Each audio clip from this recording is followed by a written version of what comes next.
Yes, I'm live. And don't forget to check out Doggie Diamonds No Filter on Apple Podcasts and Spotify. If you've never been there before and you want to get there, the links are below right in the description box.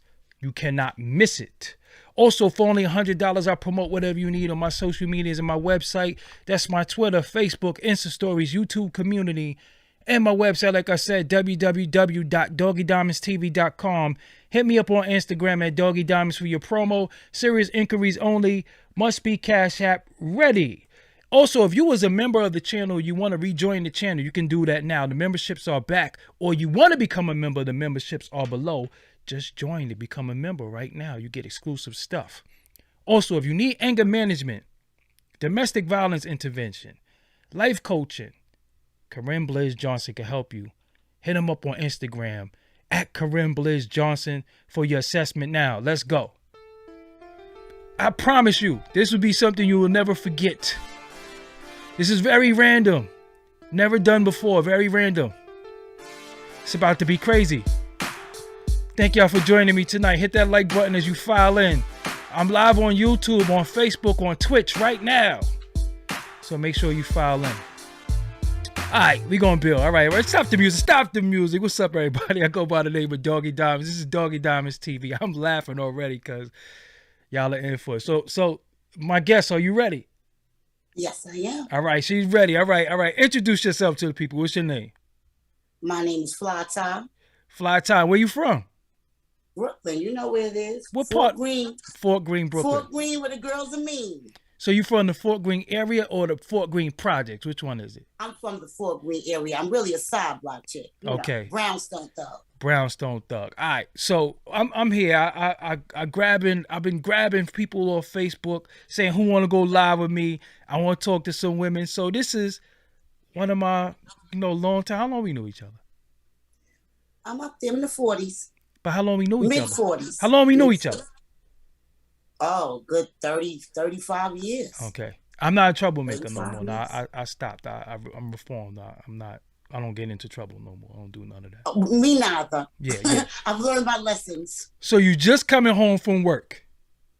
Yes. You have a job? Now. Yes, I do. You have a job now. All right. She's from Fort Greene, Brooklyn. So this is a Brooklyn girl through and through. So I said the ladies out here acting like men.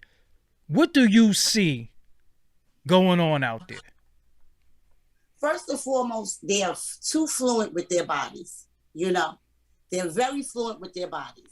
And oh, she got a phone call. See what happens, man. Maybe she'll join back in. She gonna join back in.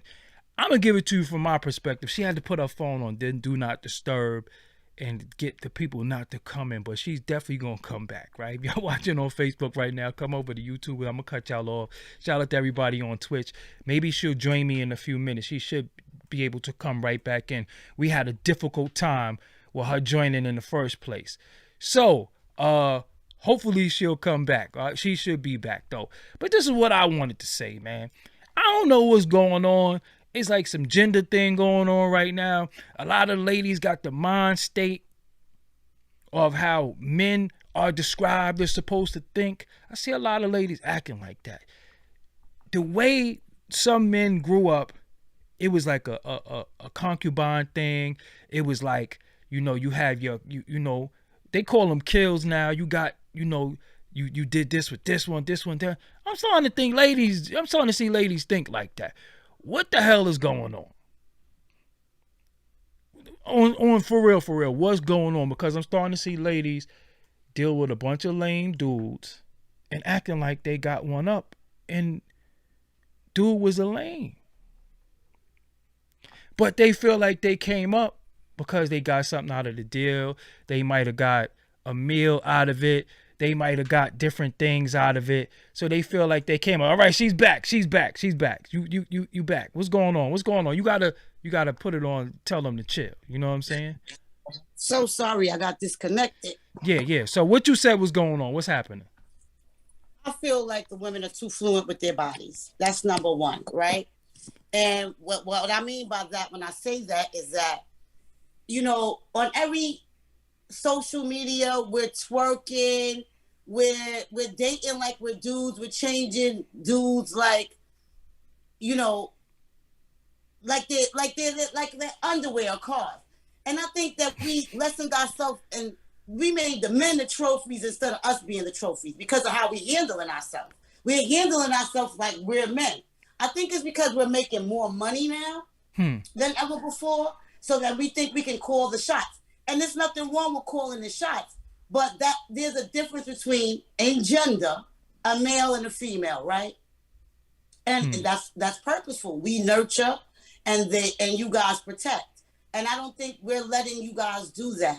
I think we just took over your whole role. Like we became the predators, you know, the women, how we talk to y'all now, how we deal with y'all. And don't get me wrong, because I have a 6-figure job as well. So, you know, I have a few dollars myself, but I see the women that are my co-workers, or, you know, the women that I aspire on a career level to get on that level with, the way they speak to men, you know, that are not making the same amount of money as them, or the way they treat them, even if they do. So you saying right now you feel like the women treat the dudes like a kill, how we used to look at y'all like, yeah. Definitely. When did that happen? Like who started that? Who's responsible for that?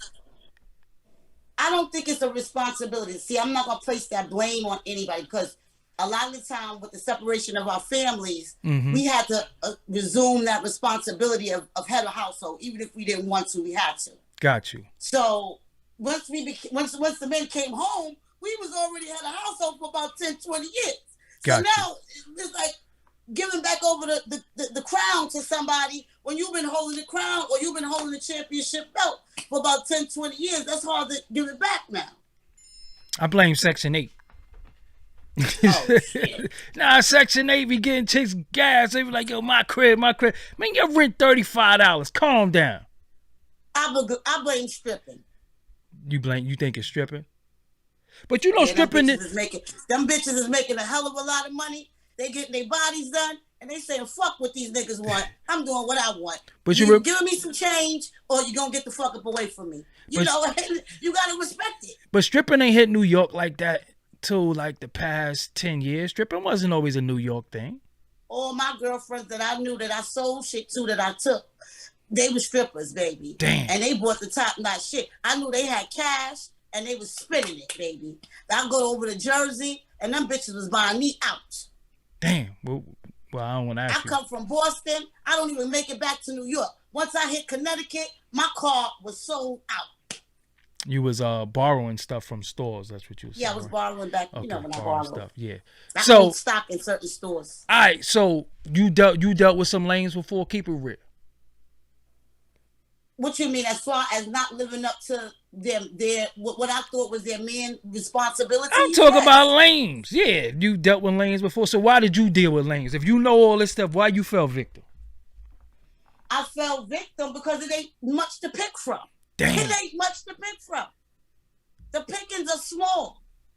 So what's the requirements right now? What is a good guy?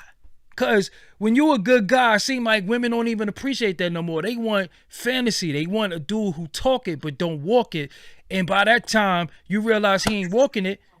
He already hit. For cleaning my camera. Yeah. It was a little blurry. Yeah. There we go. So what's the standards right now? I'm basic. I like a date. You know, call me. Don't ask me what I'm doing all week long. You know what I'm saying? What you doing? Where you at? You know. Make a plan. Come up with a plan. Hey, you busy Friday? I would like to take you to dinner. That's a good start. Then what though? Then you talk. Like, can we be friends before you jump in my panties? Can you know what color I like first before you want to? You know, I mean, I don't got no twerk videos up or nothing, so I'm regular. You know, I'm regular. You know, nobody cares about that, right? You know, none of that really. I'm just telling you, I don't got none of that going on. I'm not naked. I don't got none of that going on. I'm a regular chick, you know, so I don't know. I like regular shit. Don't come with no. First of all, you're not coming to my house. We're not doing. That's not a date. Okay. Because I'm grown and you're grown. The same thing you got in your house, I got my house. If you got a house, because let's start there. Who do you live with? Okay, let's go. Because if you live with your mama, I ain't her. Got you. We can't even talk. We in our 40s, baby. We can't even talk. So, all right, this is what I want to know, man. Like, so what's the criteria? Like, what dude got to have his own crib, his own I job? need your credit score to start at 700.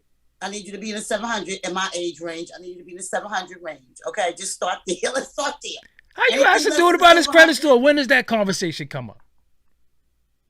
Well, you can tell by some of the things that a man has or how he carries himself if he's about business, you know? Okay. Like the type of young man that you are, per se. Mm-hmm. A woman that talk to you and say off the rip, okay, he got it together. So you know he's smart enough to have some type of credit or something going on. Mm-hmm. But if he's duh and Allah and he's in a gang, he's gang banging at 40, it's safe to say he don't got no credit, baby.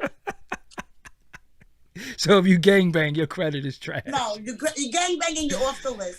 Oh, damn. No gang bang. If you gang bang, if you stand outside for longer than 2 hours a day, you're off the list. You got that red cup in your hand in front of the corner store, you off the list? Off the list. Damn. So, all right. If I saw you twice at the store, you off the list. Damn. So let me ask you something. So you got children. I have one child. Okay, you got now one. I can go. I'm 46 with one child. Okay. I can go for a man with two. It better not be no 3-year-old either. So how old is your child, male or female? He's a boy. He's 25. 25. So you had your child when you was 21, right? Can I count 21? So 22 actually. 22. So how did that happen for you? Well, I was in love for a long time with the same guy, so we had a child. But that's what I'm trying to explain to you. When you, like, say, we are 7 years advanced than a man, right? So he was 5 years older than me, but I was more advanced than him as far as academically and in the street. I was more savvy than he was. Mm-hmm. But when you're younger, you're willing to go through those woes and you're building something, you're building a family, you're building something with the person, and you're willing to string them along. If they catch it, they catch it. If they don't, they don't. Once again, I'm not your mama. I got a 5-year stay plus. Anything after 5 years, you're out of here. So why if you don't get it together, because I'm slicker than a snicker. So if you ain't learned nothing from me in 5 more fucking years, you done. So why you didn't get married and have more children?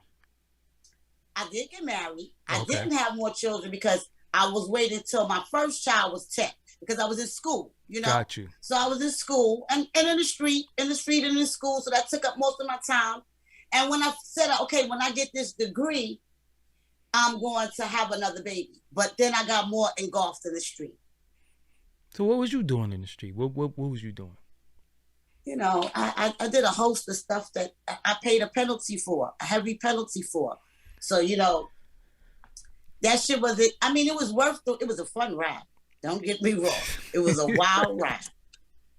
But, you know, and I understand the women now because I was on the pedestal of getting money of a dude. You know what I mean? I was flying in. I was flying out. I was going to Cartier. I was buying this. I was doing that. And, you know, to get up on me, if you was a man, you really had to press me down. That's what really broke up my relationship once I got that degree. And then I started feeling me. You know, I started being like, oh, no, nigga, I got a degree and I know how to do some things. So, you know, I started moving around and that money gave me confidence and it gave me an ego. It took me to lose everything to come back to where I was supposed to be. So that's being honest. So you think right now, these individuals, like these women right now, are in for a wake-up call? Of course they are. Everybody has a knock on that door, a reality check. You understand? Because when you doing it, and I was one of them, so I'm not being judgmental of it. When you doing it, you don't realize you're doing it. You know, you just taking on that power because it feels good. Mm-hmm. You know, it feels good when they say they hand you the $2,000 bill and you pay it. It feels good when you tell a nigga, get away from me. I don't, you know, because you don't need nothing from him, you know. Mm-hmm. Oh, you're not talking right or you're not doing that. I don't want you to, but you're not realizing that this is still a human being. And it may feel good that you can pay for everything and that you're in charge and that they're calling your name and you're signing the bill and this happened because of you. But these things ultimately don't make you. You can be rich and not rich in character. So what was your wake up call? When did you wake up? Going to federal prison. Damn. Going to federal prison. Damn, that's crazy. How many years you did? How much time you did? Well, I did a year in. Mm-hmm. I did 2.5 years on house arrest, Mm-hmm. and I'm finishing a 5-year parole. I'm not finished yet. Damn. So you still so you got a job because you. So what type of degree do you have? Sociology Sociology. and human resources. Wow. That's crazy. That's It is what it is. I bettered myself though, I'm giving back to my community. I'm doing drive. I'm really keeping myself grounded because it's hard to, when you have lived a lifestyle for so long, it's hard to just change, mm-hmm. right? Because we get comfortable where we at. And I was there for maybe 25 years. So I was very comfortable, and you rationalize it after a while that, I can do it for 4 or 5 more years, or I can do it, for this many more years. But when it sits you down and you see, like I said, everything goes, the people, the parties, everything goes. And then you really see who's in your corner, and then you really see who and what you was doing it for. So let me ask you something. Was it what was your lowest point? Was being in prison? That was your lowest point? My lowest point was seeing my son seeing me arrested. They came to the crib? My lowest point. They came to the was crib? My son, because I kept that from him. He never thought, because of, I had always had a real job, right? Mm-hmm. So that would mask what I was doing. Mm-hmm. So it was a front, right? So my family thought, oh, she has a good job, because of my degree. Mm-hmm. She has a good job. She works in the hospital. She does this and this and that. So my trips that they thought that I was going away for business, they were business, but it's not the business they thought. It was the business. Got you. So I kept that away from him. So when the FBI came and arrested me in front of my child, that was my lowest point, just to see the disappointment in his eyes, because I was very hard on my son. Mm-hmm. He didn't smoke, he didn't drink, he was never arrested. To this day, he's 25 years old, and he doesn't do any of those things because I was in his ass. I was determined for him not to turn out how I did. So they came to the hood and got you? Yes, sir. They looked for me. They put a warrant up for my arrest, a secret indictment. Damn. Somebody downed on you? They came to my job first. Well, that morning, I was supposed to be at work, but God permitted me not to be at work for some reason, right?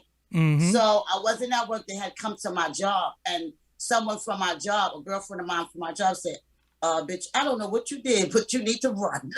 I don't know what you did, but they coming for you and you need to run. So I said, I'm not going to run nowhere. And by the time that I was getting myself together and I was going outside just to wait for them because I knew they was coming. Mm-hmm. They was already busting in my front door. So somebody told on you, or you told on you? Definitely. Oh, that's how that goes. The feds don't have no case unless somebody tells. It's all about the rap business. I didn't never do nothing to nobody. All my shit was done to the corporation, so it wasn't nothing to tell about on me. So you was doing the white collar stuff. Yeah, definitely. So, but now look though, we in the time of jugging and scamming. What do you want to say to the people that think that they gonna have a long run doing it? I don't knock nobody hustle, because some people do have a long run doing it. Some people have a long run selling drugs. We just don't hear those stories, right? Gotcha. We only hear the ones that when he got killed or locked up or somebody got ratted on them. But I know a lot of hustlers that's living in Dominican Republic right now living good. You understand? It's not what you do, it's how you do it. But you was out there. People, places, and things. Those 3 things always tie a knot.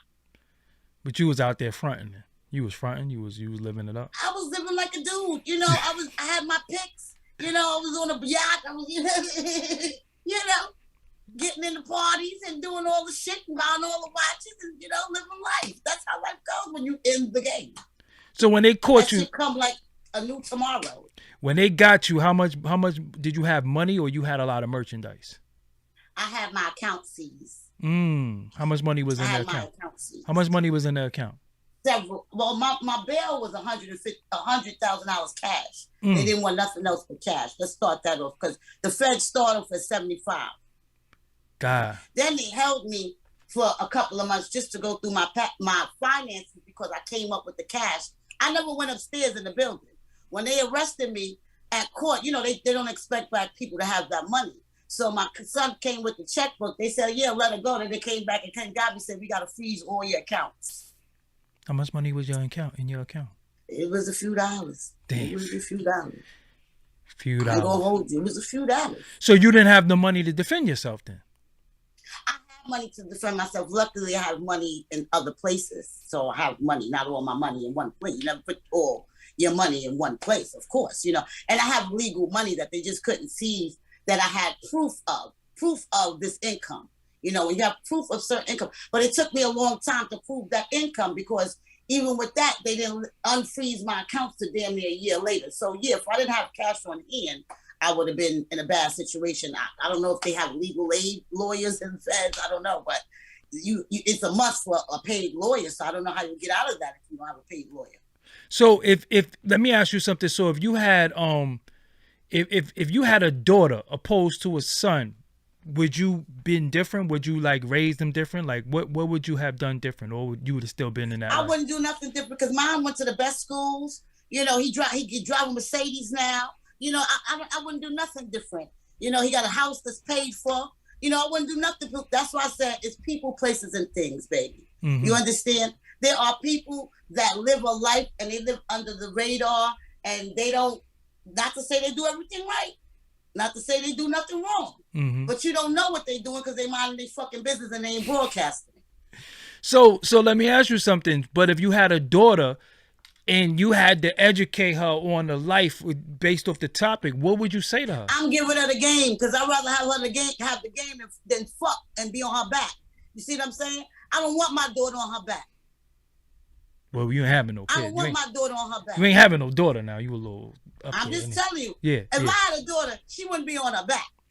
That's a fact. She wouldn't be on her back. So she'll pick and choose the nigga she want to lay down with, not the nigga pick and choose her. It's a difference. I pick who I want to lay with. He don't pick me. See, that's that attitude again. You see what I'm saying? What the hell is going on? So, what do you mean? But I'm just saying. So, what are you picking off of their looks now? Because you know what I'm saying. You of a certain age. Like how you picking now? Now I like the mans to have a job. So what if he work in the corner store? If he works where? In the corner store. He work in the corner store with. Corner store money add up, baby. A Frank be the blank. I'd rather a nigga work at corner store and have his ATM card in his pocket than a nigga that got an EBT card in his pocket. So you'll mess with an Aki then? That's what you're saying? If you are nice and you are willing to build, I don't care what your racial or your cultural differences may be, because we all human beings. I ain't messing with no Aki. Mannerisms are universal. Nah, I ain't messing with no Aki. I ain't messing with no Aki chicks. That ain't gonna work. They only saying niggas. I mean, what do you want to do? Nah, we good. Culturally, we don't got nothing. We all the same. We don't got nothing in common. No, we ain't all the same. What you mean we all the same? How we all the same? Ain't your skin brown like they skin brown? I don't care about the skin. It ain't the skin. They got a country. So what you mean, a cultural difference? There's a cultural difference. Yeah, there's a difference between us and them. So what? You make a little jasmine rice. He make a little... what's that shit? It's bigger than I don't know. It's bigger than or something. It's bigger than food. And what they gonna do? They gonna straight up and down take you and make you wrap your head, and you gonna be. They gonna throw you under the wing, and they can have other wives. You down for that? They can wrap my head, but they can't wrap my mouth. See, that's the part.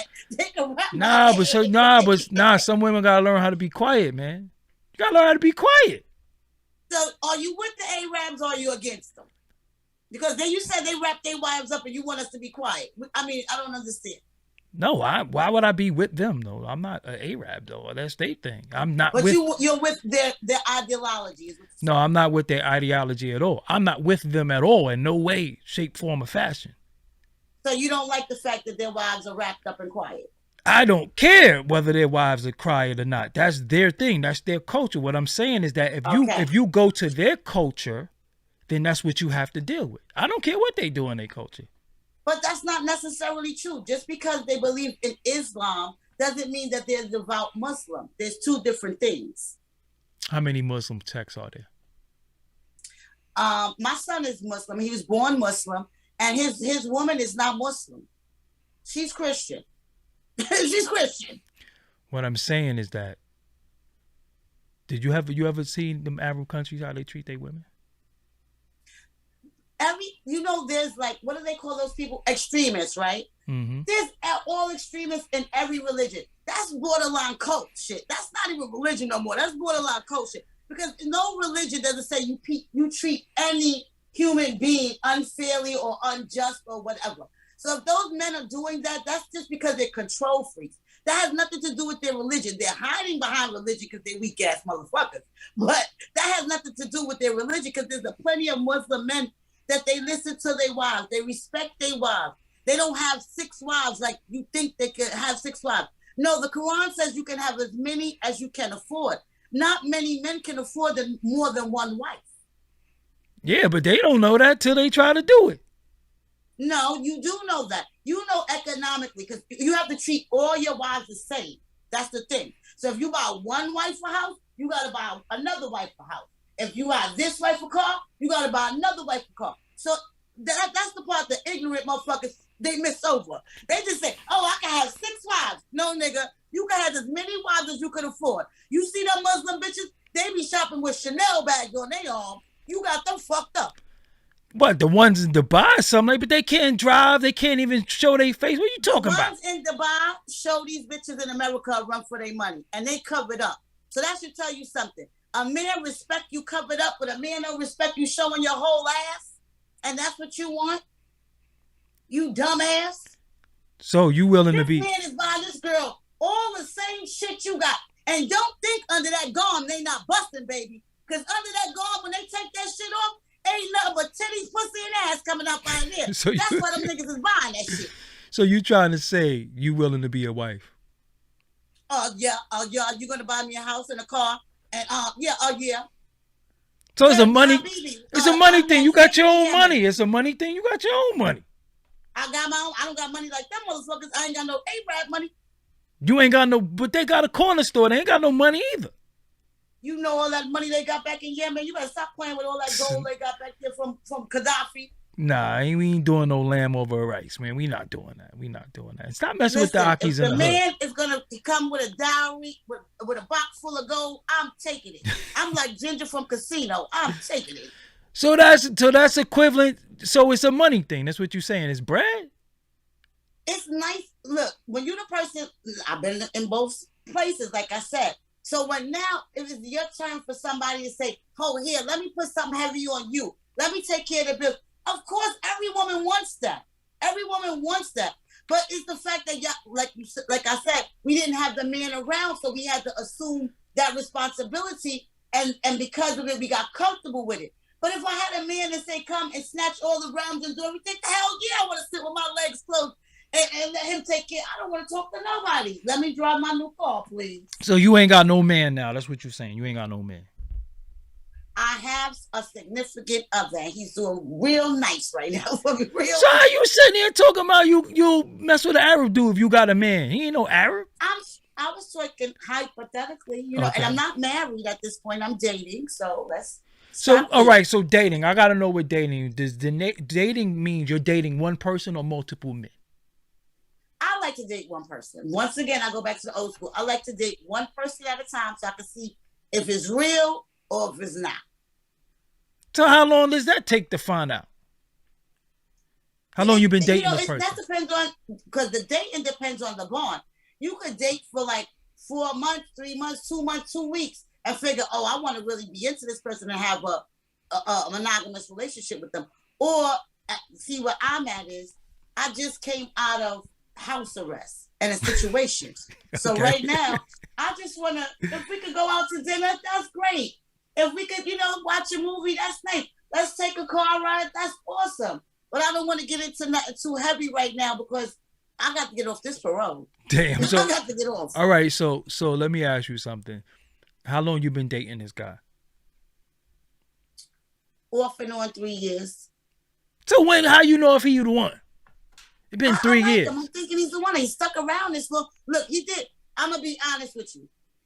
He a ride or die.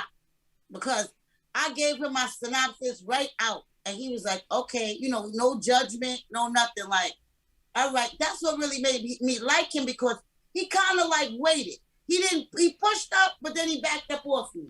And he was like, I get where you coming from. He waited till I got a job. He waited, and did little nice things that guys do. Bring me flowers on my first day of work. The first week, came to my job and brought me lunch all week. Things that guys do. Let me get your car some gas because I know you got to go to work in the morning. Shit like that wins you over. So he was at the halfway house waiting for you? Yeah, that was So you got won over because, but it's been 3 years. You said off and on for 3 years. What's going on? Because it's really me. It's really me. So what's wrong with you? What are you doing?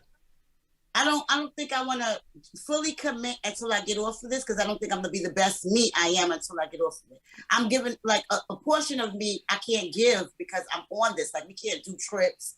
I can't do certain family functions because I'm on this. Certain things, the way I would normally live my life, you got to realize that I'm under a microscope, right? So it's also not fair to him, because if he's in my house and at 6 o'clock in the morning, my federal parole officer decides she want to bang on my door, like, that's inappropriate. You know what I'm saying? Got you. So I feel as a grown up, even though he wants to do it, he doesn't mind it, I want to come into a relationship whole. You don't want to come into a relationship with something missing, and then that's something for a person to hold as leverage over your head in a relationship. I like no leverage. I like an even playing field. So let me ask you something. You being in the hood, right? What is your duty to the hood? Well, now, like I said, I'm doing drives, right? So I'm the ladies some of the ladies that I was incarcerated with, and some family members that I know that have been incarcerated with. I've been incarcerated as well. We're going back. We're doing giveaways from Amazon and Target. We're donating. We did like about 8 drives so far in the past, not even 10 months. So we really being busy. And I work in a MICA shelter. I'm a caseworker for MICA. Well, let me tell you what started me. I got the job. I formerly worked in Jamaica Hospital. Okay. And one of my coworkers, like I said, she said, my dear coworker that's like a sister to me, like you, my brother, said, I don't care what happened. I know what it is with you. When you get off that shit, you got a job. You know what I'm saying? As soon as you come out. So I got off, I came out. MICA is mental and substance abuse, right? Homelessness. So that's what I work with men that have substance abuse and homeless issues.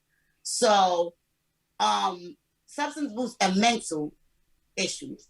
So the diagnosis, prognosis, you deal with different ones and different substance abusers.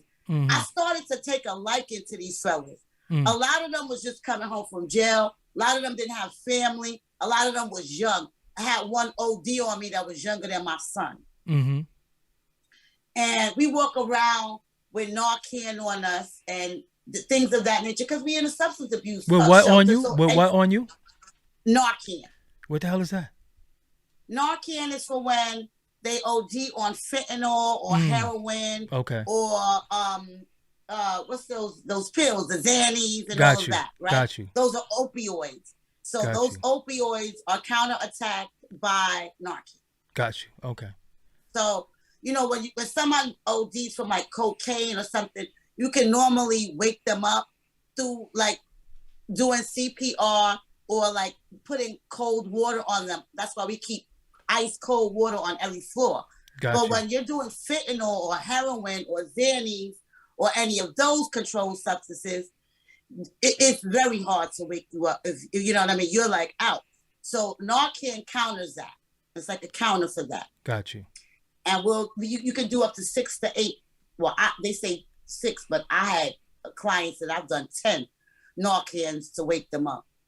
On one individual? On one individual? Oh, yes. You're supposed to do 4 to 6. Gotcha. You can go to 8. But like I said, I had a young boy who was only 22, and I'm a mom. So I couldn't call his mom and say, he's gone or whatever. And these people have mental issues. So you feel kind of responsible. They become like family members to you. They wait for me to come in to work. So I started it from giving them 2 cigarettes a day, you know, because I know what it is to not have nothing and to be in a circumstance you don't have nothing. That makes it even worse. So a little act of kindness, giving them a half of my sandwich, 2 cigarettes. Then I started, my son and my cousin, we started going to 14th Street and 23rd Street.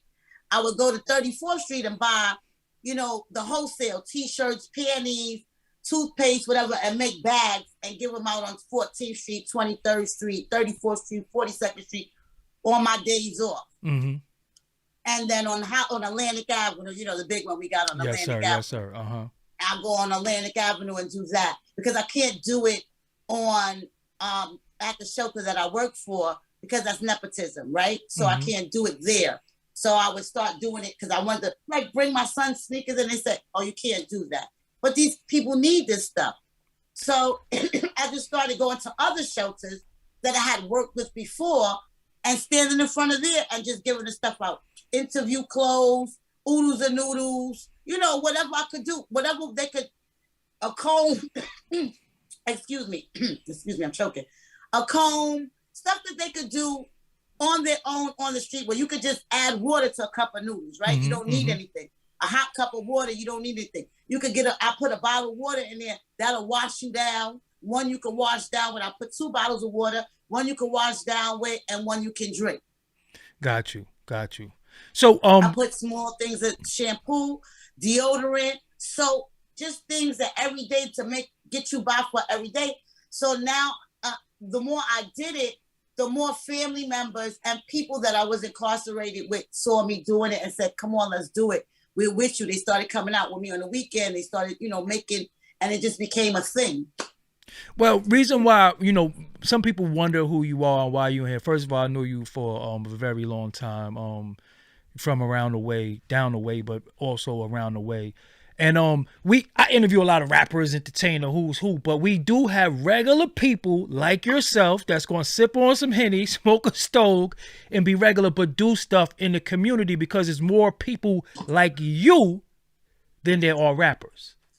You understand what I'm saying? People are aspiring to rap, but there's more people like you than it is rappers because you are a part of the community. Grew up in Fort Greene, so you done seen all our DCEP, Raider beef. I was just about to go in there. I was about to say, I've been through the DCEP, the Raiders. You done been with all of us, Raiders, the Raidettes. I mean, you name it, okay. And at the end of the day, we always remained. We had the same goal. Just like you, I had this. We helpers. We helpers. We are helpers. We are advocates in our community. We always been like that. That's why we connect. We always been like that. Yep. And now we just doing it. I guess I'm just coming into because now my family is pushing me to go for counsel. They're like, you should go for counsel. And I'm like, wait a minute now. I just got out. You're doing too much. But it's because of what I do in the community. I just threw a $10,000 block party. You know. What block you was on? What block you was on? Nobody's money. I didn't ask for nobody's nothing. Where I gave away Target and Amazon and things for back to school. That was Saturday. Well, what block you did it on? I did it on St. Felix. Got you. Okay. Yeah. Myself and 2 other young ladies, I got them together and they helped me cook. We gave out so much food. Reason why, but the reason why you're here is because people initially, and this is the craziest thing that I do a lot of stuff on purpose. Initially, people laugh at you. They laugh. They initially laugh. Your rawness, your realness, your demeanor. They laugh and they say, "Oh well," but then they find out what type of person. These are the people in your neighborhood that you need to connect with and say, "How could I help?"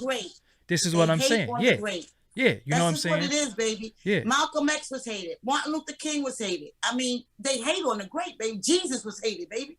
So right now, if the hood was listening to you, what you want to say to the hood? Because you need an iPad, a book bag, you need a cell phone, you need some food. Hit my brother up. He got a direct line to me. I'm coming to you. If you got something that you need, any type of fair drive, we can set it up. You have a school you want to do a giveaway for. You have a talent show. Hit my brother up. I'm coming to you. Yeah. That's what I do. I give shit away, and if they don't have to like me. Mm-hmm. They don't have to see. I'm not in the game of people liking me. Mm-hmm. I'm in the game of my community coming together and getting up, because I know what I did because of lack thereof. And if I could stop another young lady from doing it, mm-hmm. then that's what I'm about. And you from the fort, the area, you know what I'm saying? The area. What They happened? can catch me on Fulton Street any time of the day. I'm They mad see that my little bright yellow face. I've been mad because Rocky's been going for so long, but that's a whole nother story. You know what I'm saying? I miss Rocky. Yeah, the sandwiches. Yeah. I miss Rocky's. Yeah. Can't buy no bullets. Can't get no good sandwiches. Yeah. Hey, Those the Akis, you know, back in the days. But like I said, Brooklyn Tech is still around. You know, do you take donations? Do you take stuff to help you and assist you? Do you do that? I take any donations that anyone wants to give me, and I take even donations in the form of your time. If you just volunteering, if you don't have nothing to give and you can just give me your time, that's fine with me, because I'm always somewhere giving something out, and I can always use the extra hands. You know, it takes a tribe, so I can always use a person to help me unload or unpack, or just stand there with me and give it away. Sometimes I stand outside in the cold by myself. But if I have to do it, I have to do it. Mm-hmm. This is what I have to do. You know what I mean? I'm trying to push something. At least they hooked Brooklyn Hospital up, right? At least they hooked up Brooklyn Hospital, right? Brooklyn Hospital is a little hooked up now. Yeah, Brooklyn Hospital is wonderful now. Yeah, and I stand in front of there some days and give away shit. Yeah, you know, it's just what it is. In order for, like you said, we're going to get ridiculed. People see me, and I've heard it all. Oh, look at how she just came home from jail. She's giving shit away because but they don't know me like you know me and know I've been doing that my whole life. Now I just wisened up, and now I'm doing it on a larger scale to now I'm starting my own non-profit organization. Now I'm getting hip. Before I wasn't hip to that. Do you have it? Do you have the organization together yet, or are you still putting it together? I have a girlfriend of mine that's helping me put it together as we speak. Gotcha. As we speak. Do you have a Cash App though? Do you have a Cash App? I don't have any of these things set up. I've been just giving away, and until my last drive, I didn't even have a photographer until my son hired somebody to take pictures of me giving this stuff away, because I'll be so caught up in the moment of doing what I'm doing. I'm not looking for this shit for no notoriety. I'm looking for this shit to really help my community. Yeah. So I'll be forgetting about all this wave. You know, this is some new shit for us. Social media and Instagram. Yeah. When I'm in the midst of working, fuck that phone. Yeah. You know, and he like, man, you done did about 8 drives and you ain't video. I'm like, man. So he hired a guy to come and follow me in Fort Greene, and another guy to hire me. And he hired for LG. I got some footage of that. But he said now for all the next events, he's just going to have somebody come out and follow me, because my mind don't even be there. I be having so much going on, having the stuff delivered. All this is a process. It's not just you just giving shit out. Well, I want you to work on getting a Cash App and working on the ways that the people could definitely help you with your mission, because a lot of people have monies that they wouldn't mind giving you to help you with the mission all over the world. This is a big platform where everybody's gonna see you. And I want them to know what I'm mainly focused on is people that have mental health issues and kids that have aged out of foster care. Because like I told you, the young man that OD'd was a young man that aged out of foster care. Explain what aging out of foster care is. Okay. Aging out of foster care is when, if you're 18 and you're a ward of the state, which is ACS or Child Protective Services or whatever they may have in their city or their county, right? You adopt a child, or you take on a child. You don't have to adopt them. You can take on guardianship of them. But the state pays you to do so. They place these kids in homes. At 18, their check no longer comes. So if they are chemically imbalanced, and when I say that they were children that were had by parents that used drugs, and they came out crack or heroin or whatever, which means for their entire life, these children are going to be chemically imbalanced. Okay? So now at 18, they go into the system. Okay, at 18, the system doesn't give a check no more. And if the people are not loving people, they kick these kids out in the street and they become homeless. These are the people that you see on the trains. These are the people that you see on 42nd Street. They are somebody's children. And their parents may not even have it together as of yet. And now their children are reenacting everything that they seen or heard. They are becoming addicts. They on drugs at 12, 13, 14. But once that check stop coming, the parents only keep them there so they can, the ACS can see them. They present, they can see them, they let them go back out running the street. They 18, they kick them out. If they 21 and they go to school, then the check continues. Not many of them make it to 21, because the ones that make it to 21, I don't see. They don't come into the shelter because they done did their own thing. Yeah. They working, they got themselves on their feet.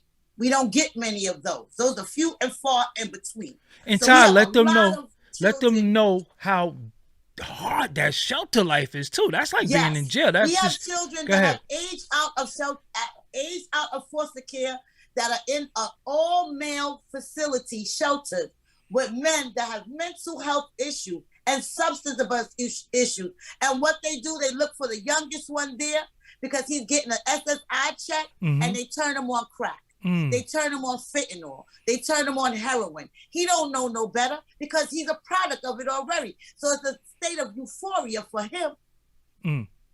He don't know right from wrong because he was born chemically imbalanced. So here come this old slick nigga, right? That he got let go from Rikers Island or from the penitentiary, and he don't got nobody to go because nobody don't want him. And he coming here with these kids that are aged out, and they mix it because it ain't no age criteria. You get them from 18 to 80, blind, crippling, and crazy, Krispy Kreme with no caffeine. Yeah, go ahead. Big Daddy King, go ahead. And they start preying on them young niggas to fuck on them, to sell them. They sell them on 34th Street and 42nd Street. They sell them. Them old men that's in my thing, they sell them young boys. It take me to give them a sandwich so they don't have to sell their ass for the next day. And it hurt. I tear when I think about some of the things that some of my clients have told me that they've done. And these are our kids. They 19, they 20. Yeah. And you understand? They don't got no aunts. They don't got no uncles. They don't got nobody because people just kicked them out like they was garbage. And also you got the robberies that go on in the shelter. You got people stealing their stuff. Anything they accumulate is getting stolen. A sandwich go a long way. A kind word. You know, just me talking to them and saying, okay, I fills out their job applications for them. What did I say to y'all the other day? Positive reinforcements. Did I not say that? I said positive reinforcements go a long way. I know what I'm... It's not money. I sit there, I fill job applications. Some of them wanted to go to college, never see the college application. I said, come here, baby, let me help. Use me as a reference. Use me if you need, say I'm your aunt. I'm everybody aunt in the show.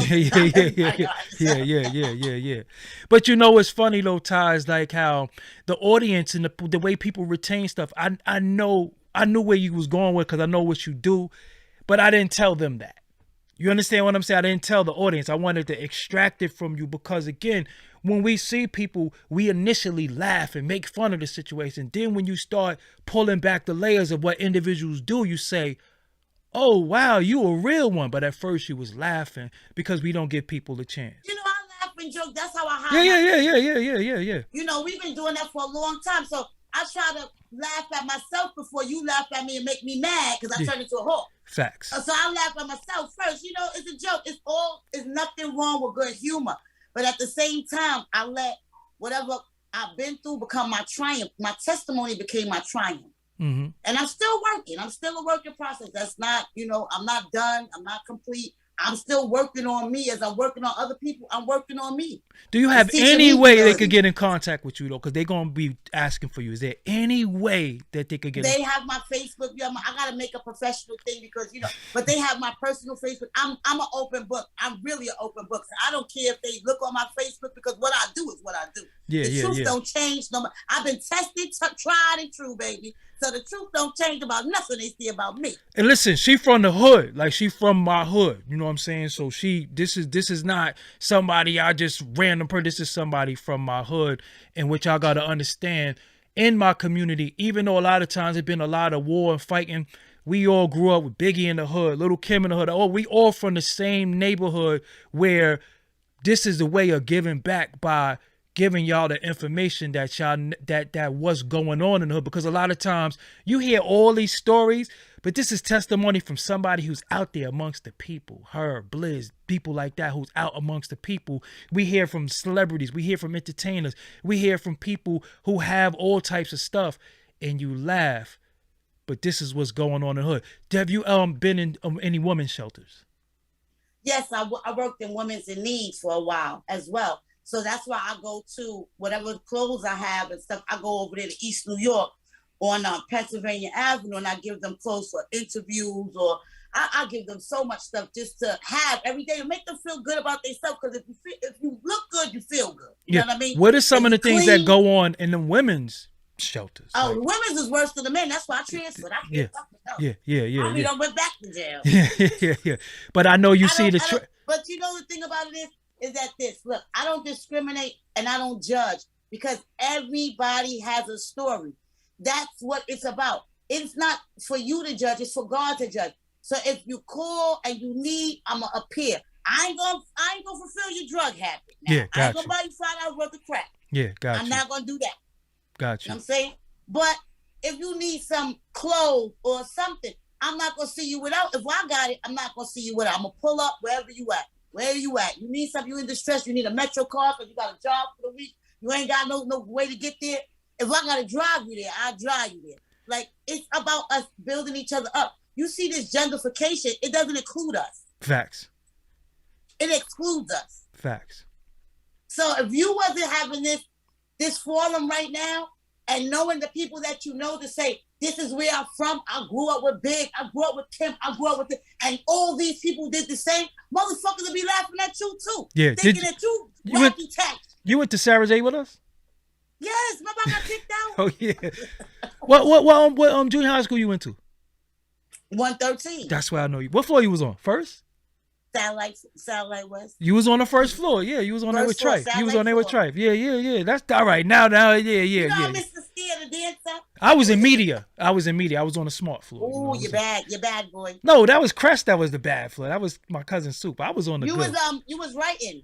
I was in the media floor. It's funny that I was on media floor next to Summit. Remember, Summit was the smart. I was under Summit. Then it was sat for. You was with, what's his name? Jamel Lee and them. Yes, sir. My man Ja. Yeah, I was with Ja. I just saw Jamel Lee. What's the word? Wow. Wow. Barbecue. I took pictures. I'm gonna send it to your thing. Yeah. Do that. I ain't see Ja because it was two Jamels. Remember? Yes. It was Jamel Lee and then it was Mel. Yes. Mel. I don't know where Mel is at, but I remember Jamel Lee. I actually tried to friend him on Facebook. He's the one who gave me my name, though. Believe it or not, dead ass serious. You know he was always the fly basketball player. You could yeah. I said. Yeah. Mr. Basketball player, you're old now, bitch. Yep. So so I have to help you make this cash. I gotta help you make this Cash App so people could give you money to help towards stuff. It's very easy. I need you to help me along the way. You know, I'm just freehand giving. So I'm just giving. I don't till now it didn't dawn on me, because of my family pushing me, you should do counsel, you should do non-for-profit.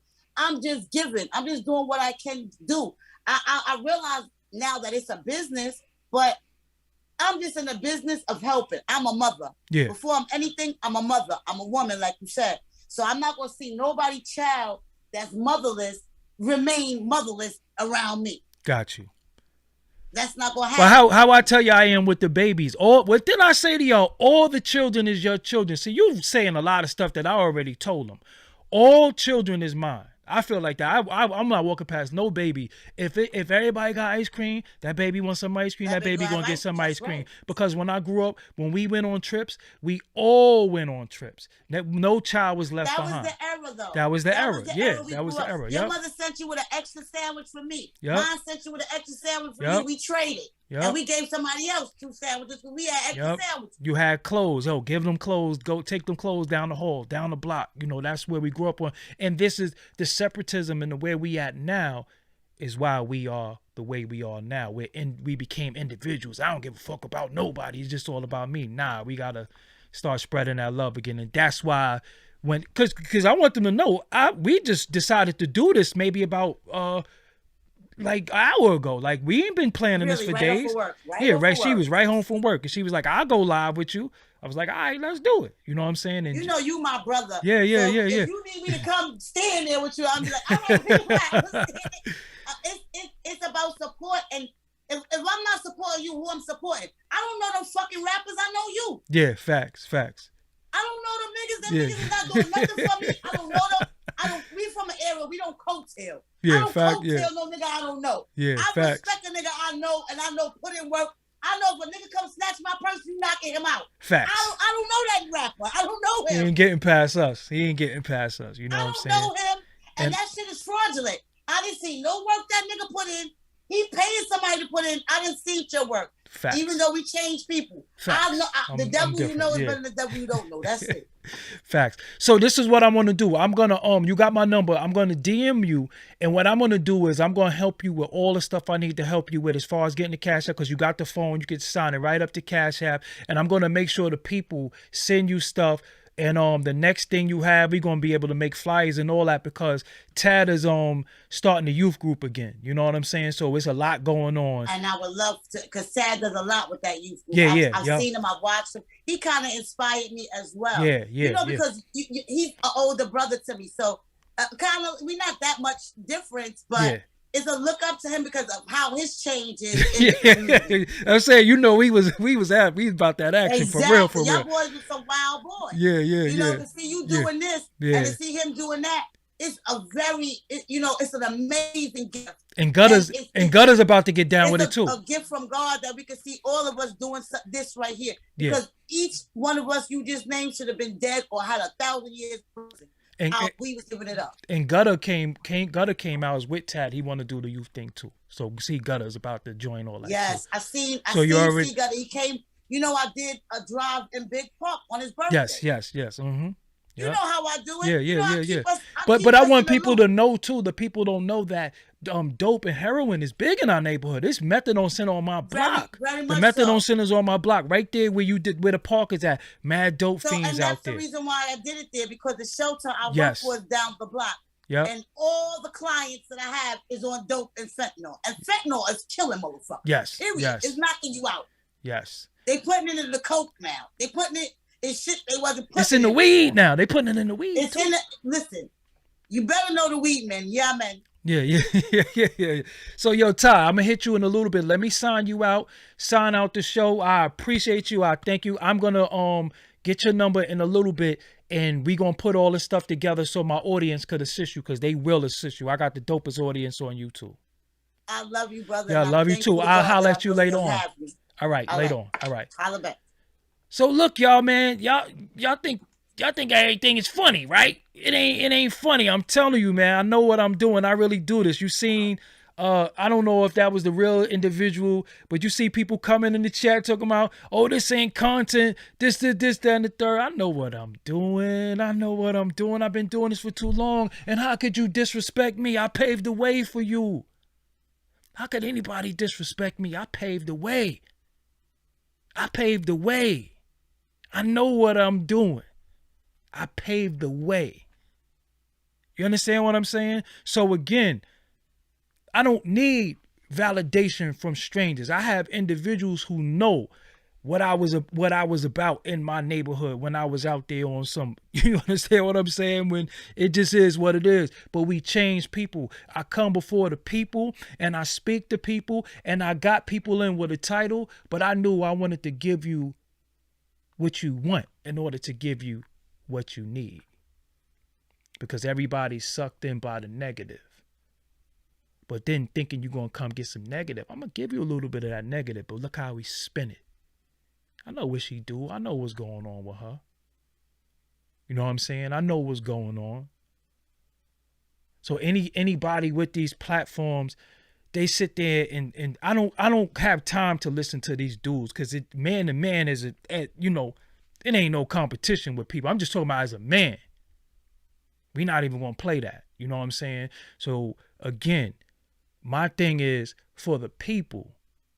I don't care about all that trolling and all that other stupid shit. My thing is for the people, because that's my neighborhood. That's where I was born and raised. I see what's going on. And I'm only one person. She's only one person. But the change got to start with you right in your neighborhood, right in your community. You understand what I'm saying? Right in your community. Jaden Stacks, I come to LA and pull up on your block and chill with your mama. And you just got blocked. Stay out of LA. LA, you pussy. You understand what I'm saying? I ain't nobody worried about you or nobody from LA. You stay out of LA. These dudes is weird. I done survived the grimy streets of Brooklyn. I go anywhere on this earth. Y'all want to see my pictures in LA, in Roscoe's and all them places?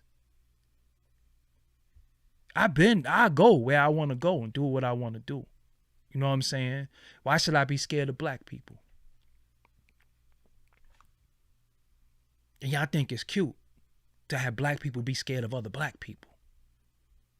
You understand what I'm saying? Y'all think it's cute. So at the end of it all, I'm going to call her right now, build with her, tell her how to get the Cash App together, how to get the things together. It's a lot going on in communities. It's millions of her, though. It is millions of her. They just need help. They don't always have the government funding. They don't always have the big 501c3s and the big offices. They don't always have that. You understand what I'm saying? They don't always have that. Sometimes they just go outside and say, look, I got some coats. Let me give these coats out. Who needs some coats? You know what I'm saying? Those are the real heroes in the neighborhood. You know what I'm saying? Those are the real heroes in the neighborhood. And she was a person that hurt the hood, just like me. That was a part of the BS in the hood. But anybody can change. Anybody could come up. Anybody could see what's going on. And that's, really what it's all about. So with that, man, I bid y'all a good night. Y'all relax. Shop.doggydiamondstv.com is the website for the shirts. Support me. I'm gonna go help her right now because I ain't know she ain't have a Cash App. I thought she had a Cash App. She ain't got no Cash App. You know what I'm saying? And it is what it is. So y'all enjoy the rest of your night as I enjoy mine. Thank y'all for joining me. Hit the playback. Hit the like button. Support me.